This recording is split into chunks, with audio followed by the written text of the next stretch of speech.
За орой минь төргий үзэгчтэй ингээд өнөөдөр бид нар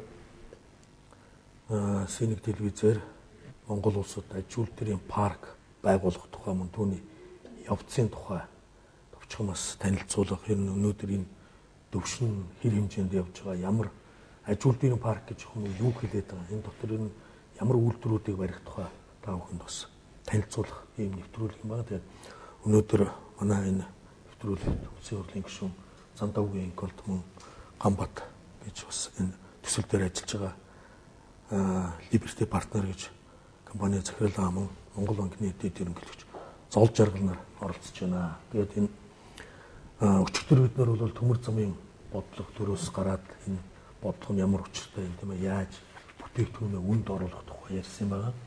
Энэ тал дээр бол хүмүүс их саналууд бас хэлцэж байна.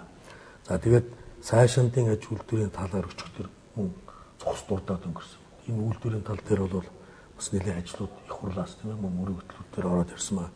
Энэ тал дээр товч танилцуулж байгаа.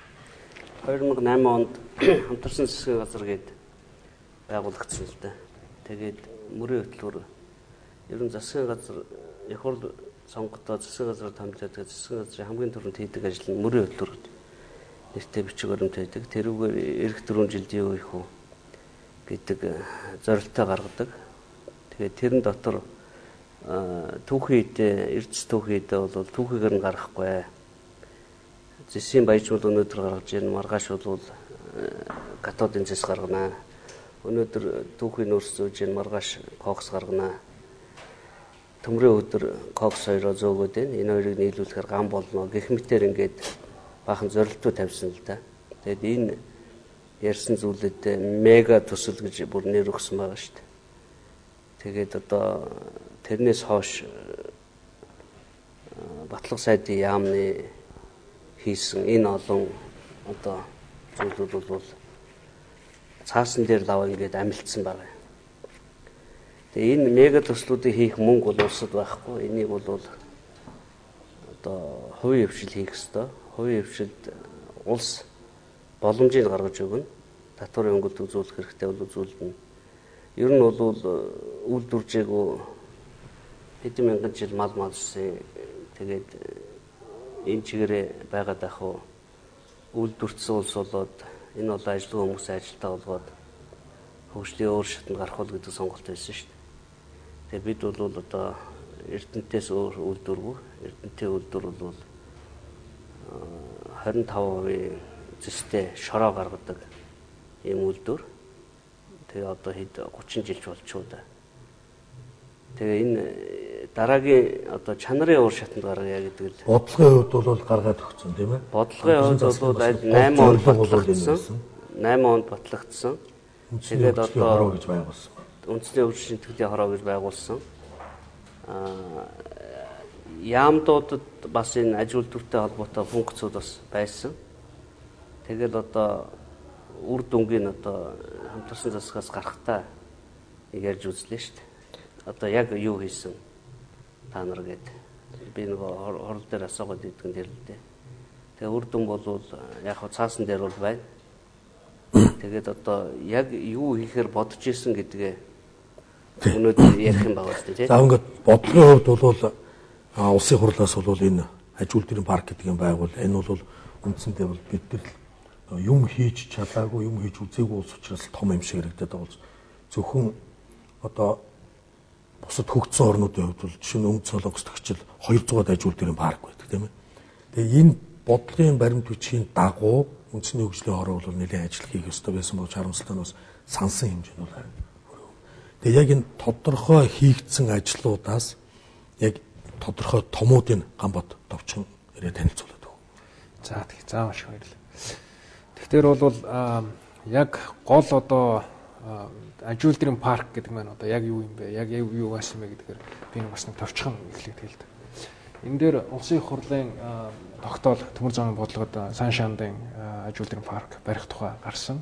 Засгийн газраас бол 118 дугаар тогтоол гэж Саншаандын аж үйлдвэрийн зохицолборыг хэрэгжүүлэх тухай гэсэн тогтоол гараад үндсэндээ бол өдөрдөн зохион байгуулах зөвлөл ерөнхий сайдаар гаргасан зөвлөл байгуулад бүх одоо холбогдох яамдууд нь бол энэ зөвлөлд бол орсон юм байна. Тэгээд гол одоо хэрэгжүүлэгчээр нь бол үндэсний хөгжил шинтгэлийн хороо гадны одоо зөвлөхүүдийг авч ажилуулад энэ дээр бол Bechtel гэж Америкийн том инженерингийн компани байгаа.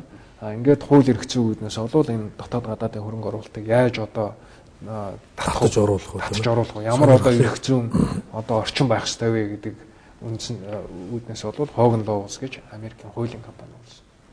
Ингээд Cox-ын Sunshine-ын ажилтнууд бол үндсэндээ бол нэлээд хэдэн одоо үйлдвэр одоо барихаар зорж байна л да. Cox-ийн үйлдвэр, төмөрлөгийн үйлдвэр, нүүрс хиймийн үйлдвэр, энэ дотор бол Cox шингэрүүлэх, зэс хайлуулах үйлдвэр, цахилгаан станц гэдэг ингээд орсон байна. Мөн одоо холбогдох төмөр замын төр дэд бүтцийн одоо асуудлуудыг шийдэх хэрэгтэй.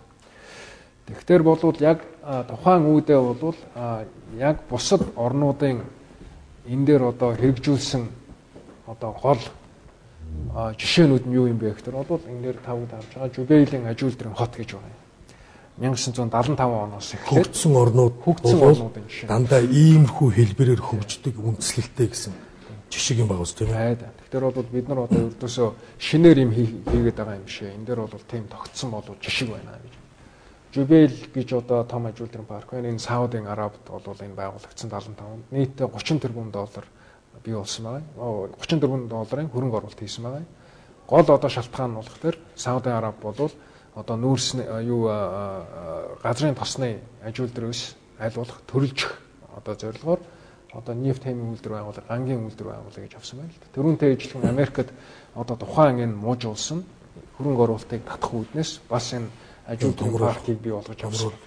Яг энийг ярангуйтай томруулаад. Одоо яг энэ ингэ явж байна л да. Дараагийн нэг том жишээ нь болохоор Шанхай Фэнгпу ажилтрын парк гэж байна. Бас энэ үнэтэй ижилхэн 2003 оноос эхлүүлээд нийтдээ $15 тэрбум хөрөнгө оруулалт бол хийсэн байна. Тэгэхээр энэний ердөөсөө гол шалтгаан нь юу юм бэ гэхээр бол ердөөсөө энэ ажилтрыг одоо бий болгохын тулд нэгдсэн одоо ийм кластер, нэгдсэн дэд бүтц одоо шаардлагатай байна. Хэрвээ энэ үйлдвэрүүдийг тус тусад нь барихаар бол үйлдвэр болгон дээр цахилгаан станц барих хэрэгтэй болно. Замууд барих хэрэгтэй болно. Төмөр замын одоо ордог сүлжээ бас хэрэгтэй болно. Хамааралгүй дэд бүтцүүдийг тийм ээ. Годнаас хамааралгүй өөрсдөө хамааралтай дэд бүтцүүдийг нэн тэргуунд хийж өгөх хэрэгтэй. Ингэснээрээ бол нөгөө нийт одоо нэг үйлдвэр дээр нь бол нийт хөрөнгө оруулалтын хэмжээ бол хамаагүй багасаа авчиж байгаа юм л да.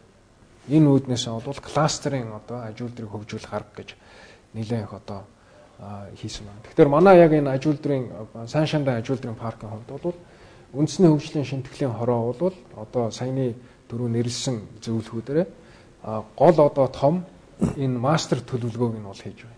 Тэгэхээр бол яг ямар одоо энэ нэрлсэн үйлдвэрүүд нь хоорондоо ямар инженерийн холбоотой байх. За нийт төслийн одоо хэмжээ бол нийтдээ ойролцоогоос нэг 7-оос нэг $10 тэрбум байна. Яг энэ өнөөдрийн одоо биднүүсийн манай улсын дотоодын нийт бүтээгдэхүүнээс бол давтсан тав.